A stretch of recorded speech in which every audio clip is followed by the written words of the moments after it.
et la création et l'innovation du contenu applicatif par des jeunes dans les secteurs clés de développement. Nous regardons la vidéo. Odgis, en partenariat avec Gateway for Africa, a organisé ce mercredi et jeudi à SubImax les Java Days. C'est un événement consacré à la formation du logiciel Java. Selon les organisateurs, l'objectif est de favoriser l'innovation et la création de contenu, applications locales par les jeunes dans les secteurs clés du développement, santé, éducation, énergie, agriculture, transport, secteur public, mais aussi partager et encourager l'entrepreneuriat des jeunes dans le monde du numérique. Pour ce numéro et pour changer, dans la rubrique Questions de la semaine, je vous laisse découvrir. Dans un passé très proche, l'on parlait de NTIC et maintenant une révolution formidable a bouleversé la donne, le digital. Opportunité de transformation pour les entreprises et en particulier pour leur mode de travail. Du statut de simple gadget technologique, il y a quelques années, les équipements digitaux se sont imposés au point de devenir de réelles sources de valeur pour l'entreprise. La capacité à accéder à l'information en temps réel, à être connecté sans contrainte de lieu, de temps ou d'équipement. Alors, quels sont les meilleurs outils et solutions digitales pour améliorer la productivité, la gestion et l'efficacité du travail en entreprise? Alors le digital, c'est un terme assez vaste. Il faut dire qu'historiquement, dans les années 80-90, on parlait plutôt de NTIC, donc les nouvelles technologies de l'information et de la communication. Aujourd'hui, on entend beaucoup parler de TIC et la tendance est aussi sur le digital. C'est d'abord tout ce qui est numérisation des supports d'information. Mais aujourd'hui, dans l'esprit des entreprises et des entrepreneurs, lorsqu'on parle de digital, il s'agit de l'ensemble des stratégies et des actions de communication pour une entreprise à mener sur 3 supports. Okay? Donc ces supports-là, il s'agit du web, des médias sociaux et aussi des terminaux mobiles. Il n'y a pas de définition précise, mais on peut essayer de synthétiser comme l'ensemble des applications, donc la problématique de l'application, de la sécurité des données, le support aussi pour permettre l'accès à ces données. Donc c'est tout ça qui regroupe ou bien qui peut synthétiser ce qu'on appelle aujourd'hui le digital. Le monde digital est perçu pour être cher et luxueux et réservé qu'aux grandes entreprises. Est-ce vraiment le cas? Ce n'est pas le cas. Le digital aujourd'hui, c'est tout ce qui est solution SMS, c'est tout ce qui est Internet, des solutions qui sont accessibles à un peu tout le monde, qui sont accessibles autant aux particuliers qu'aux petites entreprises, voire aux grandes entreprises. Non, je dirais que ce n'est pas le cas et au contraire aujourd'hui il y a un changement de paradigme au niveau de l'informatique, c'est-à-dire aujourd'hui vous entendez beaucoup plus parler de cloud computing, etc. Tout ça ce sont des phénomènes pour avantager les petites et moyennes entreprises, au contraire, parce que c'est eux qui n'ont pas la possibilité d'investir dans les infrastructures, donc on les permet aujourd'hui de partager des ressources informatiques sur le net, etc. Donc les petites entreprises ont souvent intérêt à utiliser le digital parce que ça leur fait gagner du temps, ça leur fait gagner de l'argent et des ressources. Et contrairement à la communication traditionnelle qui consiste à prendre des espaces à la télé, à la radio, qui coûtent excessivement cher.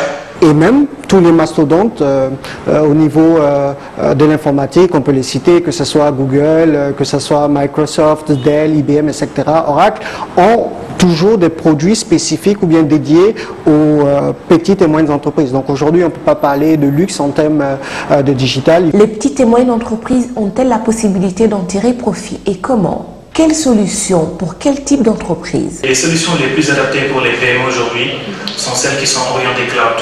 Okay? Donc orientées cloud du fait que ça ne nécessite pratiquement pas un investissement pour les PME en infrastructure.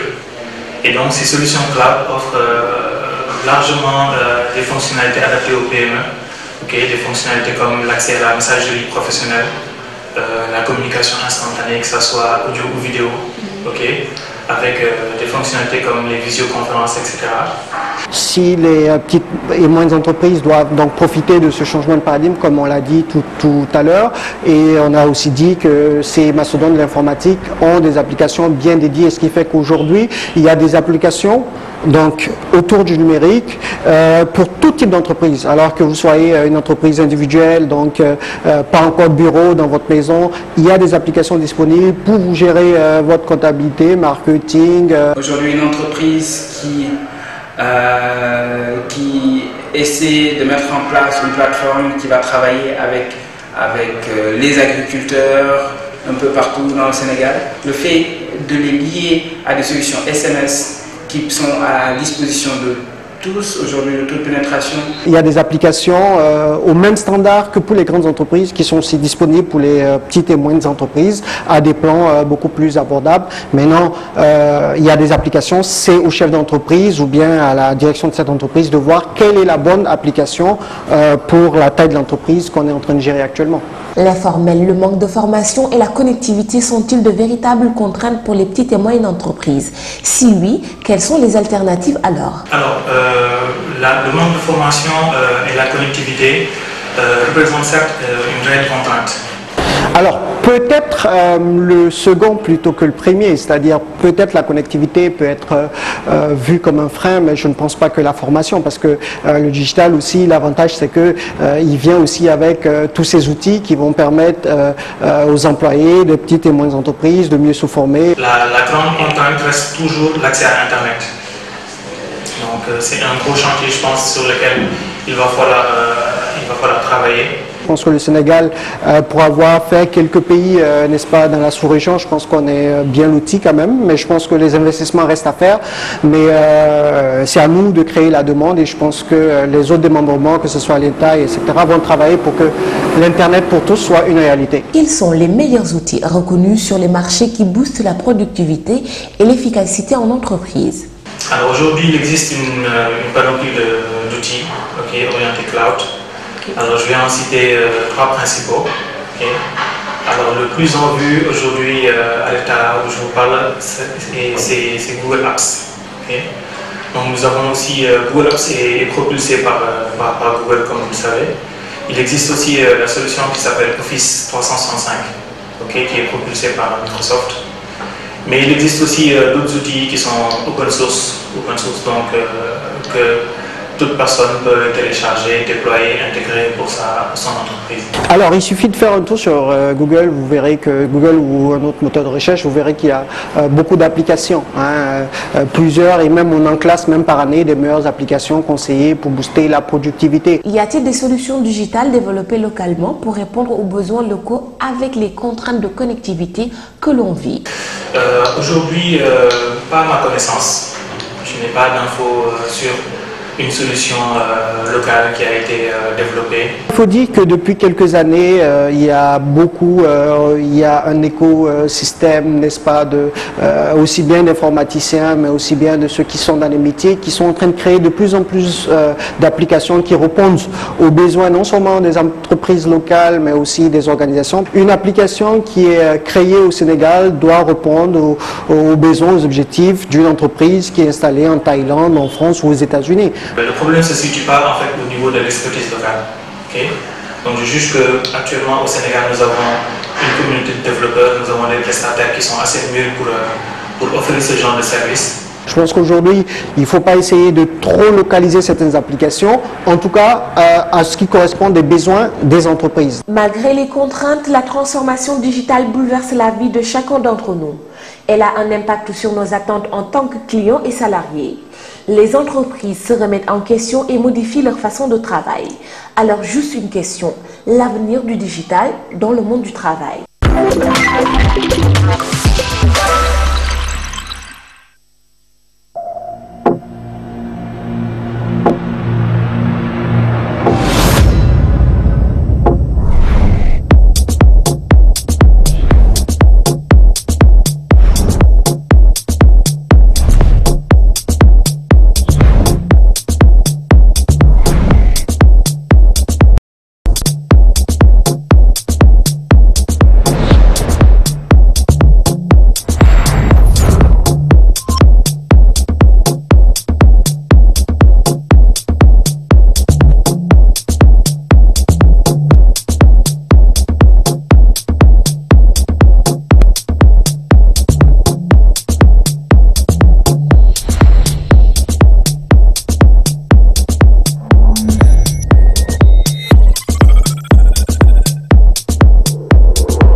La librairie numérique africaine est devenue opérationnelle.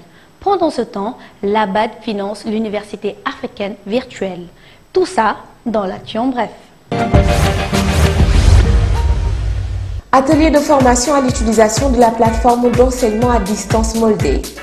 Les 25 et 26 mars 2014 à Thiès, le projet USAID a organisé un atelier de formation à l'utilisation de la plateforme Moldé destiné aux enseignants-chercheurs de l'Institut sénégalais de recherche agricole, de l'Institut de technologie alimentaire, de l'Université Gaston Berger de Saint-Louis, de l'École nationale supérieure d'agriculture, de l'Institut supérieur de formation agricole et rurale ISFAR et du Centre national de formation des techniciens d'élevage et d'industrie animale.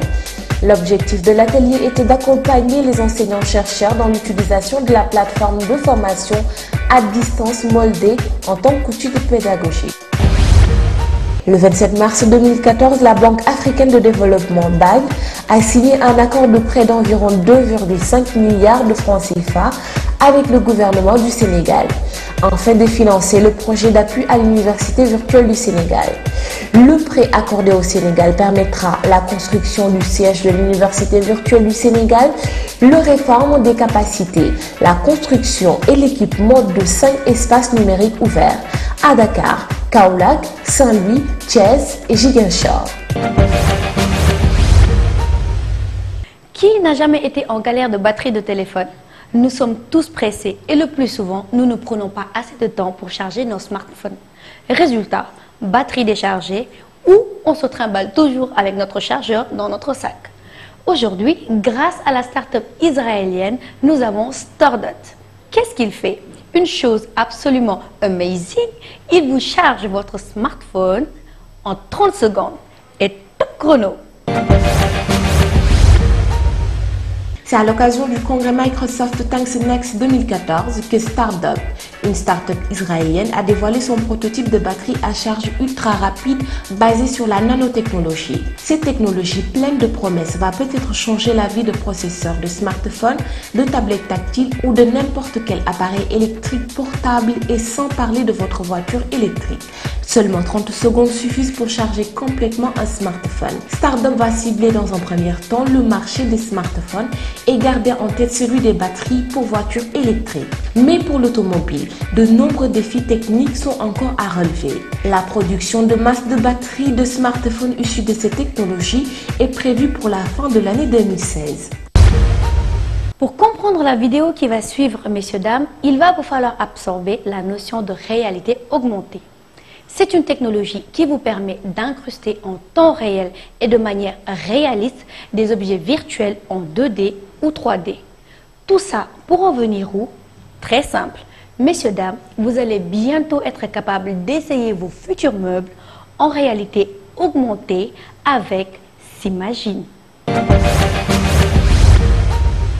Simage a dévoilé une application de réalité augmentée ne nécessitant aucun marqueur.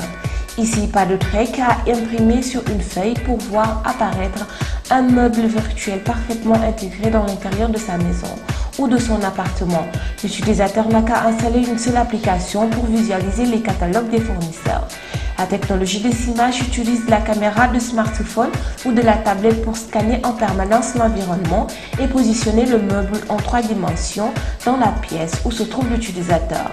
Ce dernier pourra le repositionner selon ses désirs, se déplaçant dans la pièce et le visualiser en temps réel à 360 degrés dans son environnement, toujours traverser l'écran de son appareil mobile. Bien entendu, les fournisseurs devront jouer le jeu intégré des bibliothèques 3D de leurs meubles dans les catalogues de produits visuels de l'application de Simage, et ce n'est pas encore gagné.